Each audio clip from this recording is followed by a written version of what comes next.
Hello dear students, welcome back for the session of Social Science History, Chapter 7, Civilizing the Native Educating the Nation, Session 1.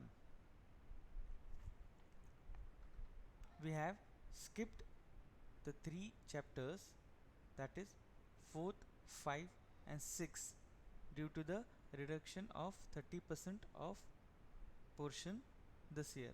So from third chapter we have directly moved on to chapter 7.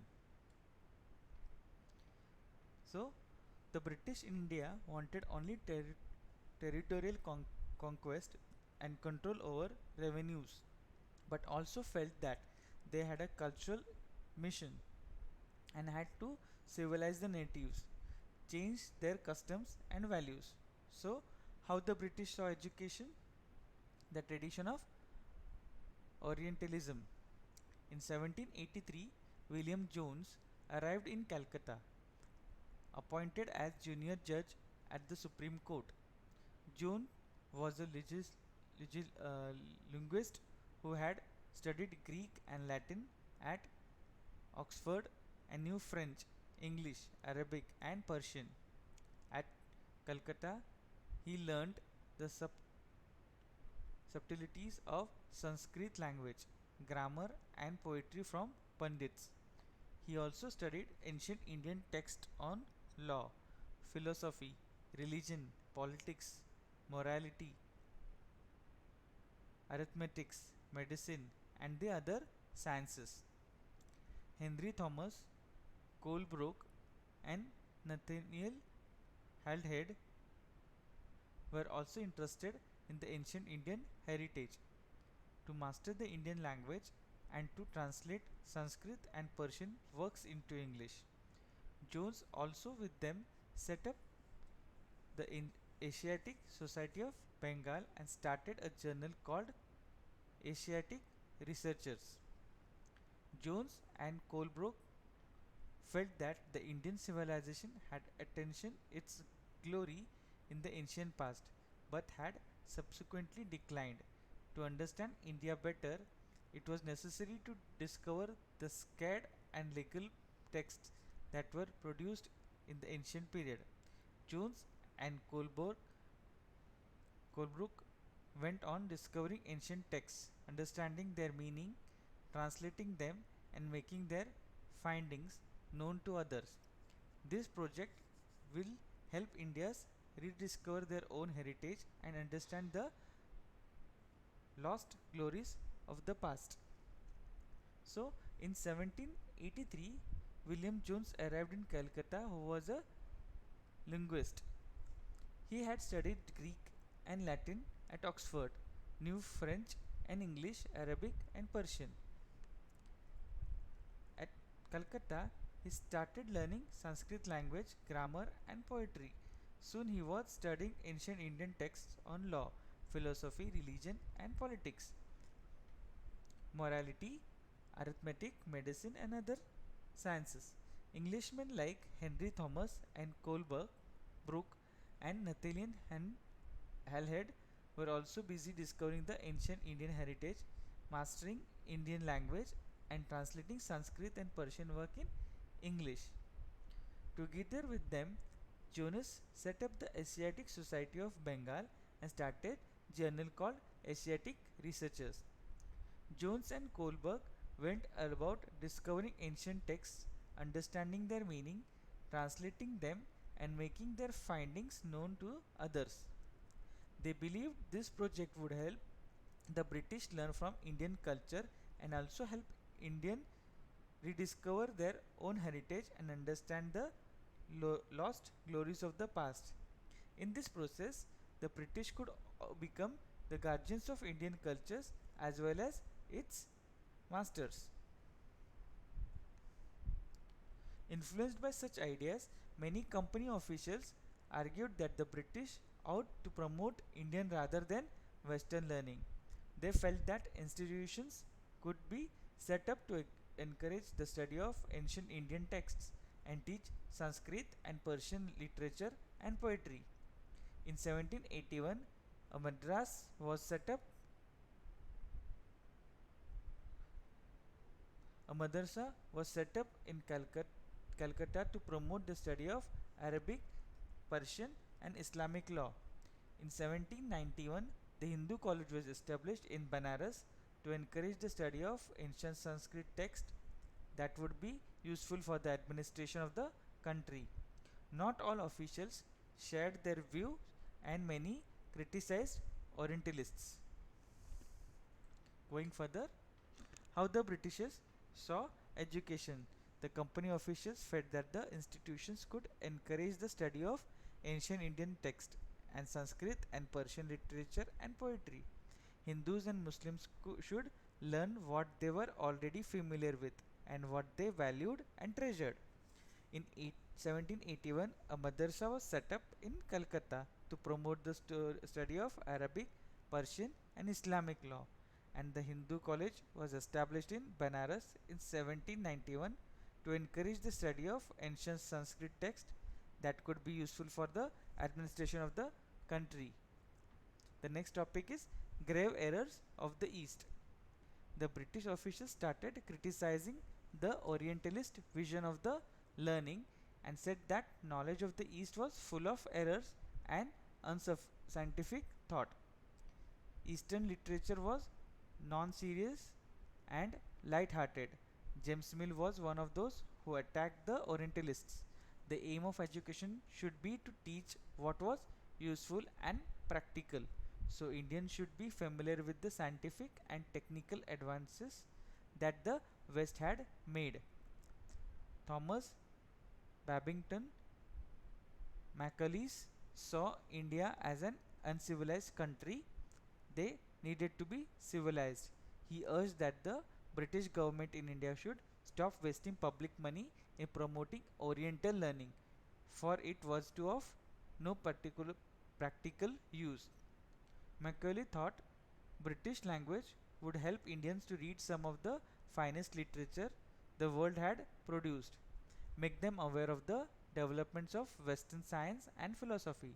The English Education Act of 1835 was introduced and English was made the medium of instruction of higher education. English textbooks began to be produced for school.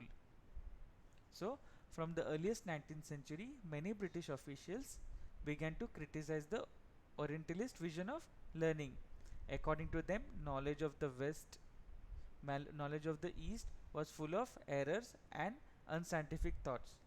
So, John Mills was one of those who attacked the Orientalists and declared that the aim of the education ought to be to teach what was useful and practical. So, Indians should be made familiar with the scientific and technical advances that the Western had made, rather than with the poetry and sacred literature of the Orient. By the 1830s, the attack on the Orientalists became sharper. Thomas Babington Macaulay saw India as an uncivilized country that needed to be civilized. According to him, no branch of Eastern knowledge could be compared to what England had produced. Macaulay gave importance to the need of the teach to the English language. He felt that knowledge of English could allow Indians to read some of the finest literature the world had produced. It was it would make them aware of the developments in the Western science and philosophy. Thus, it is a way of civilizing people, changing their tastes, values, and culture. The English Education Act of 1835 was introduced. The decision was to make English the medium of instruction of higher education and to stop the promotion of the Oriental institutions like the Calcutta Madrasas and Banaras Sanskrit College. Education from commerce. In 1854, the Court of the Directors of the East India Company in London set an educational dispatch to the Governor General in India. It was issued by Charles Wood, the President of the Board of Control of the company, known as Wood's Dispatch. It draws on outline of the educational policy that was to be followed in India and emphasized on the practical benefits of a system of European learning as opposed to the Oriental knowledge. European learning would enable Indians to recognize the advantages of the expansion of trade and commerce and the importance of developing the resources of the country. By adapting Europeans' ways of life, their tastes and desires would change. European learning would improve the moral character of the Indians. The British introduced several measures following the 1856 dispatch education of Department of the Government were set up to extend control matters control over all matters regarding education. Steps were taken to establish a system of university education in 1857. Universities were being established in Calcutta, Madras and Bombay. Attempts were also made to bring about changes within the system of school education. So, in 1856, the Court of Directors of East India Company in London sent an educational dispatch to the Governor General in India, came to be known as Wood's Dispatch, which emphasized once again the particular benefit of a system of European learning as opposed to Oriental knowledge. It said European learning would be able to enable Indians to recognize the advantages that flow from the expansion of trade and commerce and make them see the importance of developing the resource of country. Wood's dispatch also argued that European learning would improve the moral character of Indians and would make them truthful and honest. Following the 1854 dispatch, education department of government were set up to the extend control over all masters regarding education. What happened to the local school? The report of William Adam. In the 1830s, William Adam toured the districts of Bengal and Bihar and had been asked by the company to report on the progress of education in vernacular schools. According to the report presented by Adam, only 1 lakh pathshalas were present in Bengal and Bihar with no more than 20 students each. These institutions were set up by wealthy people or the local community. The education system was flexible with no fixed fee, no printed books, no separate school buildings, no benches, no chairs, no blackboards, no system of separate classes, no roll calls, registers, no annual examination, and no regular timetable. Classes were held under banyan tree in the corner of a village shop or temple or at the guru's home. School fees depended on the income of the parents. The rich had to pay more than the poor. The guru decided what to teach orally in accordance with the needs of the student. Students were sat together in one place and the guru interacted separately with groups of children with a different level of learning. This flexible system was suited to local needs. During the harvest time, classes were not held. The Pathshala started once again with the crops had been cut and stored. So, as per the reports of William Adam,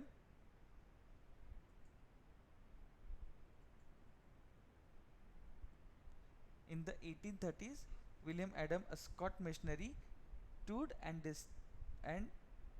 toured the districts of Bengal and Bihar and as asked by the company to report the progress of education in vernacular schools. What he found was there was no flexible fee, there were no printed books, there were no separate school buildings, there were no benches, no blackboards, no examination, no timetables. Adam discovered that the flexible system was suitable to the local needs. For example, the classes were not held during harvesting time, where the rural children often worked in field. New routines, new rules. Upon to the mid 19th century, the company was concerned primarily with the higher education. After 1854, the company decided to improve the system of vernacular system. Each guru was asked to submit periodic reports and take classes according to a regular timetable.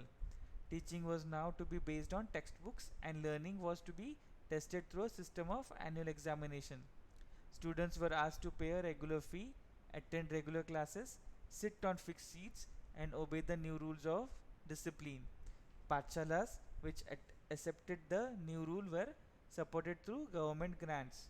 The new rules and routine affected the children from poor peasant families negatively, as new system demanded regular attendance and even during harvest time.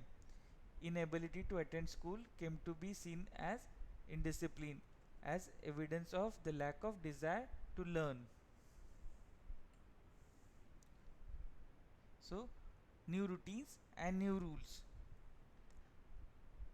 The company was concerned primarily with the higher education. In 1854, the company decided to improve the system of the vernacular education by introducing orders within the system, imposing routines and established rules, encouraging regular inspections. The company appointed a number of government pandits, gave them charge of 4 to 5 schools. The task of the pandit was to visit the Pathshala and try and improve the standard of teaching. Each guru was asked to submit periodic report and take classes according to the regular timetable. Teaching was based on the textbook and learning was to be tested through a system of annual examination. Students were asked to pay a regular fee, attend regular classes, sit on fixed seats, and obey the new rules of discipline. Pathshalas which accepted a new rule were supported through the government grants. The consequences of new rules and routines was earlier children from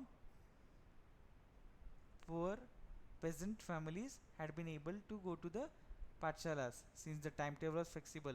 The new system damaged regular attendance even during harvest time when children of poor families had to work in the fields. So, the agenda of a national education. Before the British officials, many thinkers from different parts of India began to talk of the need for a wider spread of education. Some Indians felt that Western education could help modernize India and urged the British to open more schools, colleges, and universities and spend more money on education. There were other Indians who reacted against Western education. Mahatma Gandhi and Rabindranath Tagore was, were two such individuals. From the earlier 19th century, many thinkers from different parts of India began to talk of the need of wider spread of education. Some Indians felt that the Western education could help modernize India. The urged they urged the British to open more schools and colleges and universities and spend more money on education. There were other Indians who reacted against Western education. Mahatma Gandhi and Rabindranath Tagore were two such individuals.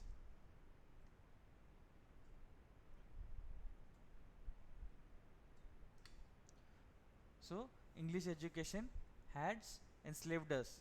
According to Mahatma Gandhi, Western civilization created a sense of inferiority in the minds of Indians. It made the Indians perceive it as superior and destroyed the pride they had in their own culture. Indians educated in their institution began admiring British rule. Mahatma Gandhi wanted an education that could help Indians recover their sense of dignity and self-respect. During the nation movement, the urged students who leave educational institution in order to show to the British that Indians were no longer willing to be enslaved. Education in English distanced Indians from their own social surroundings and made them strangers in their own lands. Mahatma Gandhi said that education ought to develop person's mind and soul. Literacy did not count as education.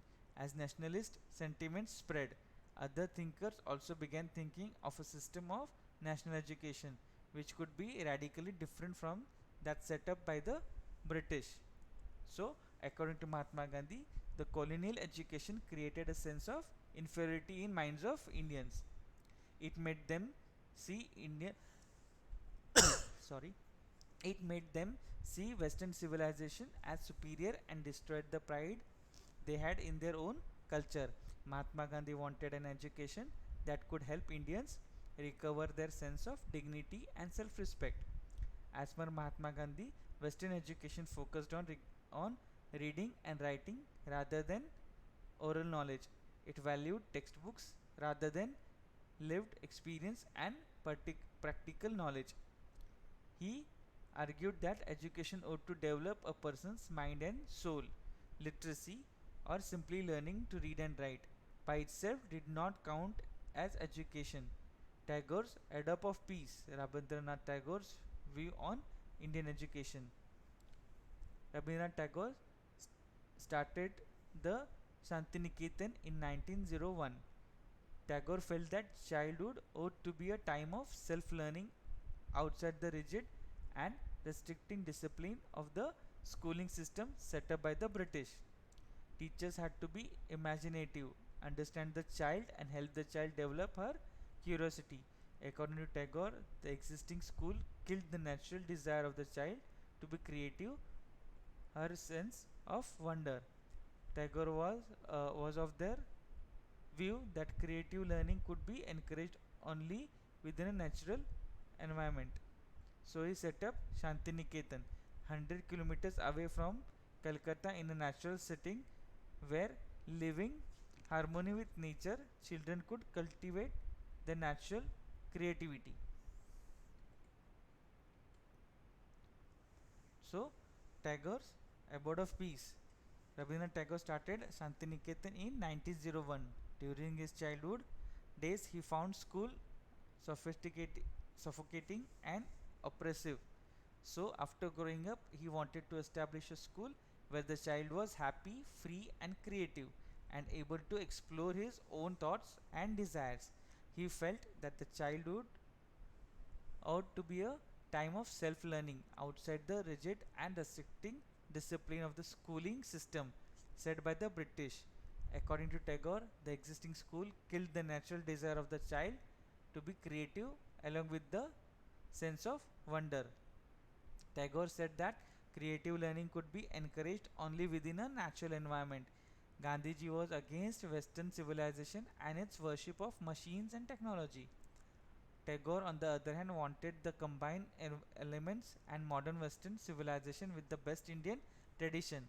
He emphasized the new need to teach science and technology at the Shantiniketan, along with art, music, and dance.